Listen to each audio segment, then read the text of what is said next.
জন্য অনেক অতিথি আছে। আমার বক্তব্য আমি শেষ করলাম। রহমতুল্লাহ। সম্মানিত উপস্থিতি, খুব সুন্দরভাবে সমাজ পরিচালনা কমিটির সাবেক সফল সাধারণ সম্পাদক বড় ভাই এম শাহাবুদ্দিন জনিকে আমি সাবেক সফল মেয়র,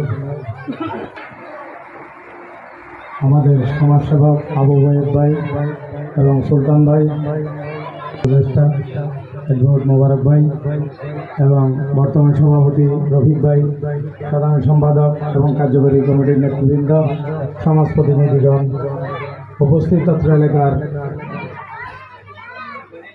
সমাজের সদস্যবৃন্দ, সাবেক এবং বর্তমান কমিটির নেতৃবৃন্দগণ, সুলতান আসসালামু আলাইকুম।